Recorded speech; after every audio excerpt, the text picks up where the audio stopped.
The American Lung Association's annual State of the Air report shows that, once again, Maricopa and Pinal counties have some of the most polluted air in the country, with failing grades in ozone and particle pollution. To learn more, we welcome Joanna Struthers. She's the Senior Director of Advocacy at the American Lung Association, right here in Arizona. Good to see you again. Good to see you too, thank you. When we talk about the State of the Air report, this is an annual report, correct? Yes, this is one of the American Lung Association's signature report on air quality. So we look at air quality monitors across the country. Here in Arizona, we look at ozone and particle pollution because they are two of the most dangerous and widespread air pollutants. When you take these measurements, how are they done? I mean, what's the technique used? Sure. So they are U.S. quality assured EPA data. They are air quality monitors that are placed across the country by states, by tribal lands, by the federal government.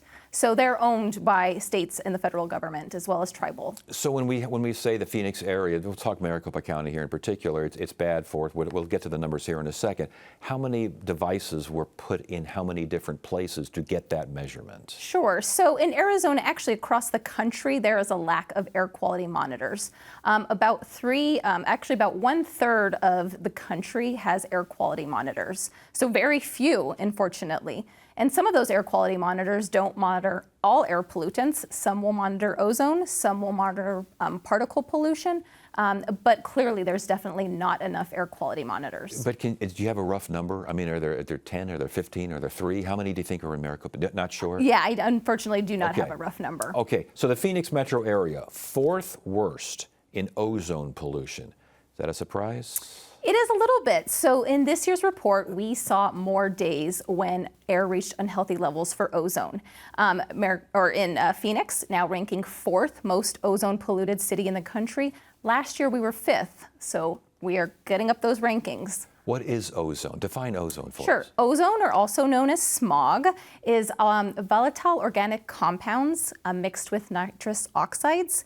And when those two come in combination under the presence of sunlight and heat, which we have a lot here in Arizona, that forms ozone. And basically, ozone hits you. I mean, if you're walking, you can be experiencing this. It's just like It's just like you said, smog. It is. And sometimes you can't see it. Sometimes you do. It's that gray cloud that you can see. But ozone acts like a sunburn to the lungs and can cause a variety of health impacts. Interesting. So that's one of the reasons the Lung Association is concerned about it. Yeah, sunburn to the I've never heard that. That's an interesting way to put it. Okay, lungs. Maricopa County, we're 4th, we're 5th, we're bad. Why? We're bad. So here we sit in a valley, so we see those weather inversions happening. We're coming into our summer ozone season. We also have a winter ozone season. But what tends to happen in the valley is that cool air will get trapped into the valley and can become stagnant. Warm air traps it on top. And when the air quality is bad, especially for those sensitive groups, the air can stay stagnant for days, sometimes longer, so causing great health impacts. And getting worse. I mean, 5 to 4 is not much worse, but it's not better. And getting worse. You know, climate change is playing a huge role into what we're seeing. Extreme heat, drought, wildfires, all of that has gotten much worse over the years. Speaking of wildfires, let's talk about particle pollution. Phoenix area ranked 28th worst in the U.S. Where was it last year? Yeah, we actually did a little bit better on particles. We actually saw some of that mostly in the Southwest, and then here in Arizona, we improved. So we didn't see those particles reaching those unhealthy levels, which is great. Sometimes that is, again, heat, drought, but wildfires play a huge part of that. Is for particles, I would imagine at places like Maricopa County, Pinal County, Pima County, they would always be bad. It's dusty. We're in a desert. It is. It's dusty. And dust is PM10. And what we look at is PM2.5 because it's a much finer particle that lodges deep down into the lungs. So PM2.5 is, transportation sector, refineries, the wildfires, a lot of that is what produces PM2.5. So with that in mind, how do we improve these numbers? What needs to be done? So there's a lot of policy and actions that we need to do. So cleaning up the transportation sector. The transportation sector is one of the most polluting sectors here in Arizona. So looking at zero emission vehicles, fleets, all of that will help to curb air pollution. We have almost 7 million people.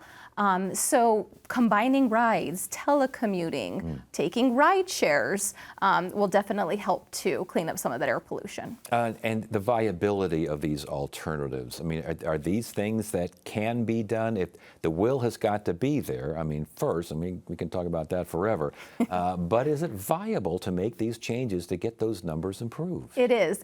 And we've seen states do it and we've seen numbers improve.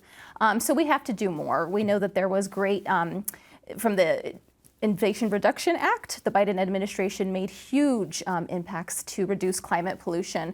We've seen a lot of those projects coming into Arizona, and the more we can do and implement these projects, the better our air will be here. You know, areas like Phoenix proving ozone were part somehow of international concerns coming up from Mexico, coming all the way over from Asia, and then settling here. The EPA has never been all that excited about it.